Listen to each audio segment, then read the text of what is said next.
Assalamualaikum warahmatullahi wabarakatuh. Alhamdulillahi rabbil alamin.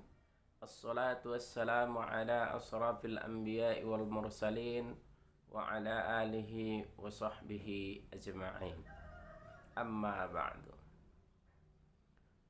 Pertama, kita mengucapkan syukur alhamdulillah kepada Allah Subhanahu wa taala, di mana pada saat ini Allah Subhanahu wa taala telah memberikan kepada kita nikmat-nikmatnya yang sangat luas.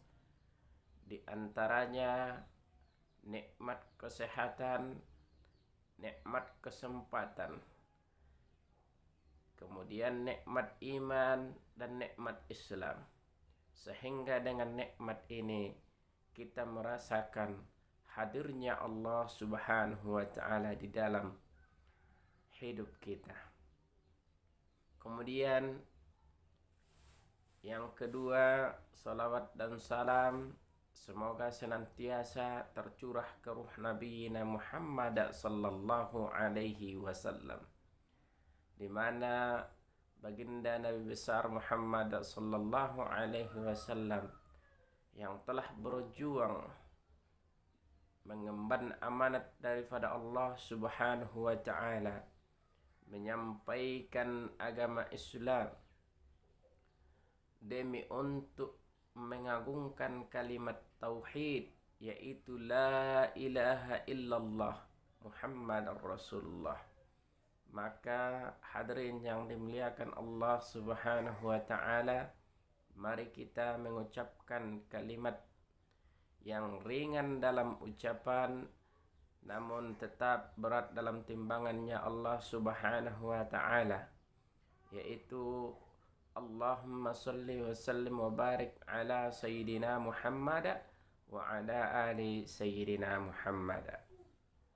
Semoga dengan salawat yang singkat ini hidup kita diberkahi oleh Allah Subhanahu wa taala dan mendapatkan karunia daripada Allah Subhanahu wa taala. Amin. Hadirin sahabatku dimanapun Anda berada, adapun pembahasan kita kali ini adalah cara mudah mendapatkan kebahagiaan.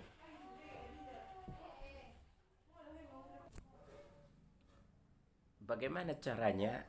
Caranya sangat mudah hadirin yang dimuliakan oleh Allah Subhanahu wa taala. Akan tetapi sangat banyak kita yang tidak mau, bahkan mengabaikannya, hai hadirin yang dimuliakan Allah Subhanahu wa taala. Apa itu? Perbaiki hubunganmu dengan Allah Subhanahu wa taala. Kalau sudah baik hubunganmu dengan Allah Subhanahu wa taala, maka kebahagiaan akan engkau dapatkan, hadirin yang dimuliakan Allah Subhanahu wa taala. Di dalam sabda Nabi besar Muhammad sallallahu alaihi wasallam yang berbunyi, Bismillahirrahmanirrahim. Siapa yang semangatnya tertuju pada akhirat, maka Allah taala akan menjadikan kekayaan itu terletak di dalam hatinya. Hatinya merasa kaya, hadirin yang dimuliakan Allah Subhanahu wa taala. Kalau hati seorang hamba sudah kaya, sudah merasa kaya, maka meskipun tidak ada materi yang dia punyai di dunia ini, akan tetapi Allah Subhanahu wa taala menjadikan hatinya kaya karena hubungannya dengan Allah Subhanahu wa taala baik, terjalin dengan baik. Maka hadirin yang dimuliakan oleh Allah Subhanahu wa taala, dia akan menganggap dunia ini tidak ada apa-apanya. Dia akan menganggap dunia ini hanya kecil di matanya. Hanya Allah Subhanahu wa taala tempat tertuju yang ada di dalam hatinya. Maka Allah Subhanahu wa taala akan menjadi seorang hamba itu hamba yang sangat mulia di sisi Allah Subhanahu wa taala. Kalau kita sudah dekat dengan Allah Subhanahu wa taala, dekat kepada yang menciptakan makhluk, karena segala yang ada di dunia ini hanyalah makhluk, kekayaan, jabatan, anak istri semuanya adalah makhluk, dia tidak tertuju kepada itu semua. Akan tetapi seorang hamba ini tertuju hatinya kepada Allah, maka dia akan mendapatkan kekayaan dan kebahagiaan. Hadirin yang dimuliakan Allah Subhanahu wa taala. Maka jika ingin merasakan kebahagiaan di dunia dan di akhirat, maka perbaiki hubunganmu kepada Allah Subhanahu wa taala. Maka untuk mendapatkan kebahagiaan di dunia dan di akhirat sangat mudah, hadirin yang dimuliakan Allah Subhanahu wa taala.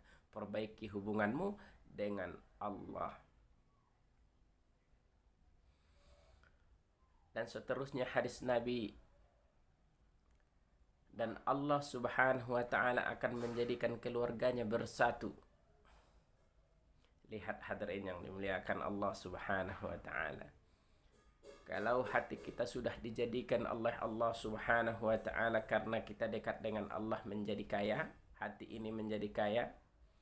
Kemudian Allah Subhanahu wa taala menjadikan keluarga kita bersatu. Meskipun tak banyak materi yang kita dapatkan di atas dunia ini, hadirin yang dimuliakan Allah Subhanahu wa taala, rezeki yang kita dapat yang diberikan oleh Allah Subhanahu wa taala pas-pasan, akan tetapi karena kita memiliki Allah Subhanahu wa taala yang maha kaya dan yang maha mengkayakan, maka Allah Subhanahu wa taala akan menjadikan ketentraman kepada keluarga kita, hadirin yang dimuliakan oleh Allah Subhanahu wa taala. Dunia pun akan mendatanginya dalam keadaan dunia itu menghinakan diri. Maka lihat hadirin yang dimuliakan Allah Subhanahu wa taala, kalau hati kita tertuju kepada Allah Subhanahu wa taala, dunia akan datang menghampiri kita dan menghinakan diri, dalam keadaan menghinakan diri, hadirin yang dimuliakan Allah Subhanahu wa taala. Maka untuk mendapatkan kebahagiaan, lagi-lagi tundukkan hatimu kepada Allah, perbaiki hubunganmu dengan Allah Subhanahu wa taala. Seterusnya hadirin yang dimuliakan Allah Subhanahu wa taala, barang siapa dunia itu menjadi semangatnya, kata baginda Nabi Muhammad sallallahu alaihi wasallam, barang siapa dunia itu menjadi semangatnya, maka Allah Subhanahu wa taala akan menjadikan kefakiran tampak dalam pandangannya, dan Allah akan memporak-porandakan keluarganya, dan tidak akan datang baginya dunia kepadanya kecuali memang sudah ditentukan sesuai kadarnya, sesuai takdir Allah Subhanahu wa taala. Maka hadirin yang dimuliakan Allah Subhanahu wa taala, lihatlah hadis yang seterusnya. Ketika kita jauh daripada Allah Subhanahu wa taala, tujuan kita hanya materi atau dunia tiap hari, dunia yang kita pikirkan, maka Allah Subhanahu wa taala akan menjadikan kefakiran nampak di depan mata kita. Kita menjadi susah, gelisah memikirkan hidup ini, hadirin yang dimuliakan Allah Subhanahu wa taala. Padahal kalau kita teliti, hidup ini hanya sebentar. Ibarat kita bernaung di bawah sebuah pohon karena hari dan cuaca yang terik. Setelah cuacanya dingin, maka kita akan berjalan. Seperti itulah kehidupan di dunia ini, hadirin yang dimuliakan Allah Subhanahu wa taala. Hanya terdiam berteduh sebentar di bawah cuaca terik, kemudian kita akan berjalan lagi setelah teriknya hilang. Maka hadirin yang dimuliakan Allah Subhanahu wa taala, hadis ini sangat banyak mengandung makna. Ketika kita memandang dunia ini adalah sebagai tujuan hidup, maka Allah Subhanahu wa taala akan menjadikan kefakiran, kemiskinan yang kita di pandangan kita, yang kita lihat hanya fakir, miskin, itu saja ya Allah, yang kita lihat, hadirin yang dimuliakan Allah Subhanahu wa taala. Banyak materi yang diberikan oleh Allah Subhanahu wa taala, akan tetapi karena kita memandang dunia, maka kita melihat materi yang diberikan Allah Subhanahu wa taala kepada kita itu masih sedikit, masih kurang, masih kurang, masih kurang, terus masih kurang, tak ada cukupnya. Karena kita memandang dunia ini adalah sebagai tujuan hidup, hadirin yang dimuliakan Allah Subhanahu wa taala. Maka seterusnya Allah Subhanahu wa taala, kalau kita menjadikan dunia ini sebagai tujuan hidup, maka Allah Subhanahu wa taala akan menghancurkan dan memporak-porandakan keluarganya. Nauzubillahi min zalik. Summa nauzubillahi min zalik. Semoga kita semua dihindarkan oleh Allah Subhanahu wa taala daripada yang demikian, hadirin yang dimuliakan Allah Subhanahu wa taala.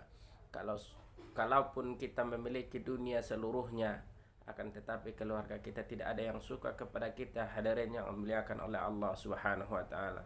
Keluarga kita terjalin porak-poranda, hancur, terpisah-pisah, suami terpisah daripada istrinya, daripada anaknya, daripada putri-putrinya, hadirin yang dimuliakan Allah Subhanahu wa taala. Apalah arti sebuah materi, harta yang banyak, mobil yang mewah, rumah yang bertingkat, kalau keluarga di dalamnya tidak rukun dan damai?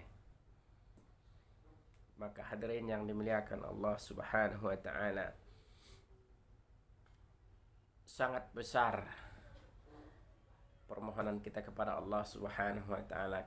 Mudah-mudahan kita dihindarkan daripada hal yang demikian, hadirin yang dimuliakan Allah. Mudah-mudahan kajian kita yang singkat ini mengandung makna yang banyak dalam hidup kita. Untuk mendapatkan kebahagiaan di dunia dan di akhirat, maka perbaiki hubunganmu dengan Allah. Bagaimana cara memperbaiki hubungan dengan Allah? Yang pertama, tanamkan dulu sifat iman dan ketakwaan di dalam hati. Kalau sudah ada iman dan takwa di dalam hati, maka hal yang kedua adalah perbaiki sholatmu. Karena Allah Subhanahu wa taala dalam hadis Nabi besar Muhammad sallallahu alaihi wasallam, ahabbul a'mali ilallah as-shalah, sebaik-baik amal di sisi Allah Subhanahu wa taala, atau amal yang disukai oleh Allah Subhanahu wa taala adalah salat. Di dalam salat ini banyak mengandung makna yang sangat besar, hadirin yang dimuliakan Allah Subhanahu wa taala. Kalau kita sudah bisa memperbaiki salat, maka ketahuilah, hadirin yang dimuliakan Allah Subhanahu wa taala, disinilah hubungan kita dengan Allah Subhanahu wa taala terjalin. Karena di dalam sholat semestinya atau sepatutnya kita mengetahui bahwasanya kita berdialog dengan Allah Subhanahu wa taala. Hanya disinilah kita bisa berdialog langsung dengan Allah Subhanahu wa taala di saat kita melaksanakan ibadah sholat. Maka hadirin yang dimuliakan Allah Subhanahu wa taala, semoga kajian ini menggugah hati kita semakin dekat dengan Allah Subhanahu wa taala, tidak memandang dunia ini sebagai tempat tinggal, akan tetapi memandang dunia ini hanyalah sebentar, hanyalah tempat singgah untuk menuju negeri yang sangat kekal abadi, yaitu akhirat, dan bertemu dengan kekasih kita Nabi besar Muhammad sallallahu alaihi wasallam, bertemu dengan Allah Subhanahu wa taala. Dan ketahuilah, hadirin yang dimuliakan Allah Subhanahu wa taala, kalau kita berpindah alam, meninggalkan dunia ini, banyak sekali hal-hal yang harus kita pertanggungjawabkan. Maka janganlah sibuk untuk mengurusi urusan dunia. Jadikanlah dunia ini hanyalah tempat sebentar, hanyalah tempat singgah untuk mencari bekal di akhirat. Wallahu muwaffiq ila aqwamit thoriq, ihdinas siratal mustaqim. Assalamu alaikum warahmatullahi wabarakatuh.